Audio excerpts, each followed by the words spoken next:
আপনি যদি নিজের গুনাহ যদি আরেকজন মানুষকে প্রকাশ করে দেন, আপনার গুনাহ প্রকাশ হয়ে যাবে। কেন দেখছেন না, কোনো ছেলে কোনো মেয়ে একটা আলাদা জায়গায় গিয়েছিল বিয়ের আগে, যখন মেয়েটার বিয়ে ফিক্সড হয়ে গেছে, সেই সময়তে ছেলেটা বলছে তুই যদি আমার সঙ্গে বিয়ে না করিস আর ওই ছেলের সঙ্গে বিয়ে করিস, এটা ভিডিও আছে, ছবি আছে, ফেসবুকে এখন প্রচার করব।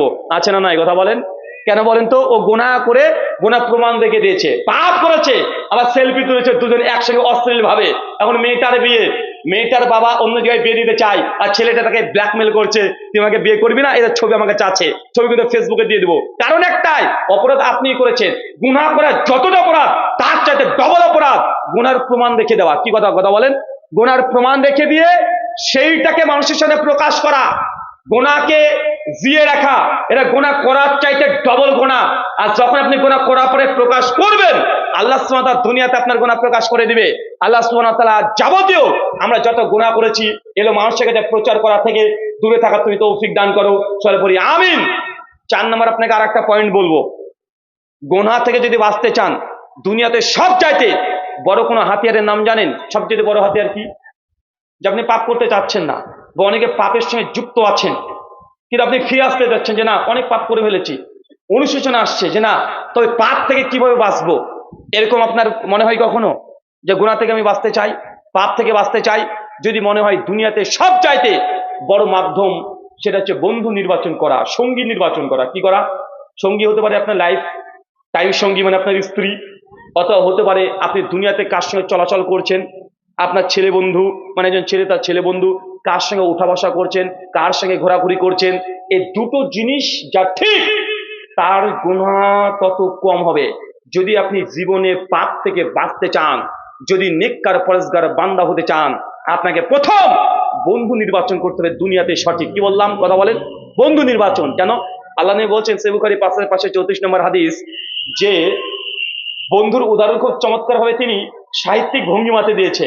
আল্লাহ নবী বলছেন যে একজন আতরওয়ালা আর একজন হপারওয়ালা। হপারওয়ালা বোঝেন? হপার মানে বোঝেন কি? মানে কামার, কামার, কামার বোঝেন? মানে এই যে লোহা লাক্কড় দিয়ে হেসে তৈরি করে, দাউলি খুন্তি তৈরি করে, এরকম দেখেন না? এটাকে বলা হয় হপারওয়ালা বা কামার। আল্লাহ নবী বলছেন যে নেককার বন্ধুর উদাহরণ হচ্ছে এমনটা, একটা হপারওয়ালা, একটা আতরওয়ালা। আল্লাহ নবী বলছেন যে তুমি আতরওয়ালা এরকম এই ধরনের বন্ধুকে তুমি বেশি পছন্দ করবে, তার কাছে উঠা বসা করবে। কেন? ওই যে আতরওয়ালার কাছে তুমি যদি বন্ধুত্ব করো, তোমার লাভ আর লাভ, লস কখনোই হবে না। কমপক্ষে আতরওয়ালার দোকানে তুমি যদি বসো, তোমার বন্ধু যদি মন চায় তো তোমাকে একটু আতর দিয়ে দিতে পারে, তো আপনি ফ্রিতে ফ্রিতে সুগন্ধি পেয়ে গেলেন। যদি আপনাকে নাও গিফট করে, কমপক্ষে আতরের দোকানে বসে থেকে নাকে তো সুগন্ধি পাবেন। পাবেন কি পাবেন না কথা বলেন? আল্লাহ বলছেন অতএব বন্ধু হওয়া উচিত আতরওয়ালার সঙ্গে, হপারওয়ালার সঙ্গে নয়। মানে এটা মেটাফরিক্যালি, তার মানে এই নয় যে কামারের সঙ্গে বন্ধুত্ব করা যাবে না, মানে উদাহরণ, এটা ফর এক্সাম্পল, উদাহরণ দিচ্ছে, মানে হাকিক অর্থ না, মাজাদান অর্থ, মেটাফরিক্যালি, রূপক অর্থে বলছে। আর তুমি যদি কামারওয়ালার কাছে যদি বসো, তোমার লস আর লস। কেন? ও বেচারার কাছে বসবে, ওই যে আগুনের দুর্গন্ধ আপনার নাকে আসবে, অথবা ওই আগুনের কুণ্ডলে সে জামা কাপড়ে লেগে যেতে পারে, অথবা তার দোকানটা গোটাতে নোংরা হয়, ও যতই পরিষ্কার করে পরিষ্কার রাখতে পারবে না, ও ধোঁয়া উঠবে, ছাই উঠবে। তাই হপারওয়ালা কাছে বসলে, কামারওয়ালা কাছে বসলে তোমার উপকার হবে না, বরং ক্ষতি হবে। তাই তুমি আতরওয়ালার সঙ্গে বন্ধুত্ব করো, তোমার লাভ আর লাভ। এই কথার অর্থ ইমাম হাজার আসকালানী ফাতুল বারীর মধ্যে বলছে, এর উদ্দেশ্য এটাই, তুমি যেমন বন্ধুর কাছে তুমি উঠা বসা করবে, তোমার ভিতরে সেই অটোমেটিক সেই গুণগুলো ইনস্টল হতে থাকবে। আপনি যদি দেখেন যে এমন কোন বন্ধু আছে যে 5 ওয়াক্ত নামাজ জামাত মিস করে না, ওর সময় যদি আপনার বন্ধুত্ব হয়ে যায়, দেখবেন আপনারও নামাজ আর মিস হচ্ছে না। কেন? ওই যখনই নামাজে যাবে বলে ভাই চল চল চল নামাজে যাই, তাগিদ দেয়, আসলে না কথা বলেন। দেখবেন কোন বন্ধু আছে, এমন কোন ব্যক্তি আছে যে বেশি বেশি জিকির আজকার করে, সবসময় জিকির আজকার তার জুহাতে লেগে আছে, আপনি তার সঙ্গে 1 মাস চলাচল করেন, আপনার মধ্যেও তার জিকির করার এই যে গুণ, এই গুণটা আপনার মধ্যে চলে আসবে। আসে কি আসে না? দেখা যায় কেউ বেশি বেশি তাহাজ্জুদে নামাজ পড়ে, ওর সঙ্গে বন্ধুত্ব করেন, 1 মাস 2 মাস তার সঙ্গে চলাচল করেন, আপনাকেও তাহাজ্জুদ নামাজ পড়ার জন্য আপনাকে বলতে হবে না, দাওয়াত দিতে হবে না, আপনার মন চাইবে আজকে তাহাজ্জুদে দাঁড়াই। কেন? কারণ বন্ধু এমন একটা জিনিস, হয় বন্ধুর মতো আপনি হয়ে যাবেন অথবা আপনি বন্ধুর মতো হয়ে যাবেন। তাই আপনি যদি নেককার পরেজগার বান্দার সঙ্গে উঠা বসা চলাচল করেন, অটোমেটিক একদিন 2 দিন 1 মাস 2 মাস আপনিও তার ভালো গুণগুলো পেতে আপনি বাধ্য। অথবা আপনি যদি খারাপ মানুষের সঙ্গে চলাচল করেন, দেখবেন আপনি ভালো ছিলেন, আস্তে আস্তে আপনি খারাপ হয়ে যাচ্ছেন। এরকম হয় কি হয় না? আগেকার মানুষ খুব সুন্দর একটা প্রবাদ বলতো যে সৎসঙ্গে স্বর্গবাস আর অসৎ সঙ্গে সর্বনাশ, সঙ্গ দোষে লোহা ভাসে। এই প্রবাদ বাক্যগুলো এমনি আসেনি, এটা চূড়ান্ত বাস্তবতা। তার জন্য দেখবেন আপনি যখন নিজের ছেলেকে মানে দেখছেন যে কোনো বাজে ছেলের সঙ্গে মিশছে, আপনি মিশতে দেন, কথা বলেন, মিশতে দেন কেন? কারণ বন্ধু নির্বাচন, বন্ধু কেমন, এটা হচ্ছে আপনি কেমন হবেন এই দুনিয়াতে সব চাইতে বড় মাধ্যম। চলেন দুটো আপনাকে এবার হাদিস শোনাই। সহিহ বুখারী হাদিস নাম্বার 3467, কিতাবুল আম্বিয়াতে আসছে। আল্লাহ নবী বলছেন যে বনী ইসরাইলের একজন ব্যক্তি, 1 জন 2 জন নয়, 99 জন মানুষকে হত্যা করেছিল। কতজন চাচা, কতজন? 99 জন মানুষকে হত্যা করেছে। উনি তখন হত্যা করেই একজন ইহুদি পণ্ডিত আছে তাদের মন্দির বা গির্জার সামনে, তার কাছে গিয়ে তখন বলছে যে আমি 99টা মানুষকে আমি হত্যা করেছি, বলেন তো আপনি যে ঈশ্বর উপাসনা করছেন সেই ঈশ্বরকে আমাকে ক্ষমা করবে? সে ইহুদি পণ্ডিত তখন বলছে বাপরে বাপ, তুই 99টা মানুষকে হত্যা করেছিস, আবার তুই ক্ষমা চাচ্ছিস? আরে তোর মতো পাপিষ্ট বান্দার কোনো ক্ষমা নাই, যা। মানে তাকে জাস্ট ইগনোর করে দিয়েছে, তাকে দূর দূর করে তাকে তাড়িয়ে দিয়েছে। ও তখন বলছে বেটা, তোর আল্লাহ, তোর ঈশ্বর ভগবান যদি আমাকে ক্ষমা করতে না পারে, যদি ক্ষমা নাই করে, তো তোর বেঁচে থেকে লাভ নেই। সঙ্গে সঙ্গে তরবারি দিয়ে ওর মুন্ডুটাকে উচ্ছেদ করে দিয়েছে, একদম গলা মুন্ডু উড়ে দিয়ে তার মাথা নিয়ে আবার হাঁটতে শুরু করেছে। যেতে যেতে যেতে যেতে আর একটা লোক গিয়ে দেখছে যে ব্যক্তিরা ইবাদত করছে, ওর কাছে গিয়ে গর্ব করে বলছে আমি একটু আগে দেখছেন এখানে হাতে একটা মাথা আছে আমার, আমি 100 জন মানুষকে হত্যা করেছি। কতজন চাচা বলেন তো, কতজন? বলছে 100 জন মানুষকে আমি হত্যা করেছি। এখন বলেন তো আপনি যে ঈশ্বরের উপাসনা করছেন সেই ঈশ্বর কি আমার মতো পাপিষ্ট গুনাহগার বান্দাকে আপনার ঈশ্বর ক্ষমা করবে? সঙ্গে সঙ্গে উনি তখন বলছেন যে আল্লাহ সুবহানাহু ওয়া তাআলা তিনি তো গাফুরুর রহিম, তিনি অসীম করুণাময় পরম দয়ালু।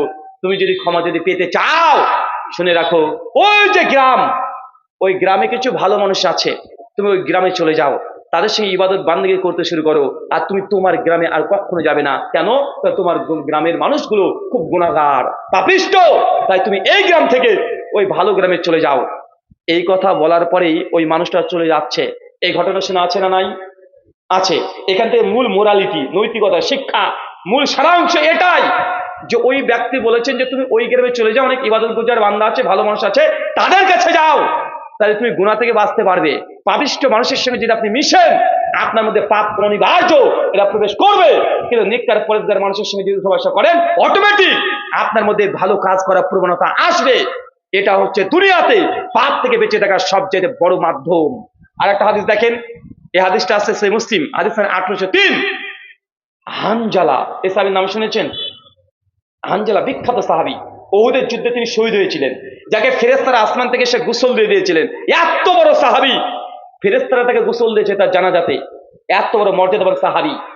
একদিন রাস্তা দিয়ে তিনি ছুটছেন আর দৌড়ছেন আর চিৎকার মেরে কান্না করছেন, মদিনাতে কান্না করছেন আর চিৎকার মারছেন। আবু বকর মাঝখানে দাঁড়িয়ে তখন বলছে, হানজালা তুই কোথায় যাচ্ছ, তুমি কান্না করছে কেন? হানজালা জবাব দিয়ে আবু বকরকে বলছে, আবু বকর আমি মুনাফিক হয়ে গেছি, আমি হানজালা মুনাফিক হয়ে গেছি। আবু বকর অবাক, বলে কি? এত বড় তাকওয়াশীল একজন সাহাবী, সে নিজেকে বলছে মুনাফিক হয়ে গেছি। আবু বকর বলছে, কি হয়েছে হানজালা তোমার? হানজালা তখন বলছে, আবু বকর আমি যখন নবীর মজলিসে বসি, নবীর সঙ্গে যখন নামাজ পড়ি, নবী যখন কোরআন হাদিসে জান্নাত জাহান্নামের কথাগুলো বলে, তার সামনে মজলিসে বসে যখন কোরআন হাদিসগুলো শুনি, তখন আমার মন বলে না যে আল্লাহ রসুলের মজলিস থেকে, মসজিদ থেকে বাইরে আসি, আমি দুনিয়ার ব্যবসা বাণিজ্য, আত্মীয় স্বজন, পরিবারকে নিয়ে ব্যস্ত থাকি, আমার মন বলে না। মন বলে সবসময় নবীর কাছে আমি বসে থাকি, এটা আমার মনে হয়। যখনই আমি মসজিদ থেকে দুনিয়াদারিটা চলে আসি, ব্যবসা বাণিজ্য, স্ত্রী কন্যার কাছে চলে যাই, সেই সময় আমি ইমানটা কমতে শুরু করে দেয়। তখন মন চায় না যে আমার মসজিদ দিকে যাই। আস্তে আস্তে আস্তে আস্তে আমার পরিবার, স্ত্রী, কন্যা, পুত্র, সন্তান, ব্যবসা, টাকা পয়সা উপার্জন, এই লালসা আমাকে আগলে রেখে দেয়। আবু বকর আমি মুনাফিক হয়ে গেছি। বলেন তো এই গুণটা আপনার মধ্যে আছে না নাই? এমন মনে হয় কি হয় না? আপনি যখন আজকে এই কোরআনের মজলিসে আছেন, মনে হবে যে আমি আর আজ থেকে পাপ করবো না, কেন মজলিসে আছেন, এটা বরকত। যখনই আপনি আমার মজলিস শেষ হয়ে যাবে, রাস্তাতে যাবেন, তখন বলবেন হুজুর বেশ ভালো কথাই বলছিল রে, ভালো কথাই বলছিল, পাপটাকে ছেড়ে দিতে হবে, এই কথা বলবে। আর পকেট থেকে একটা বিড়ি বার করবে, আর দিশলাইতে টানতে টানতে ও চলে যাবে। এমন আছে না, কথা বলেন? মানে যতক্ষণ মজলিসে আছে ততক্ষণ ভালো, যতক্ষণ মজলিসে আছে তখন স্যালাইন চলছে।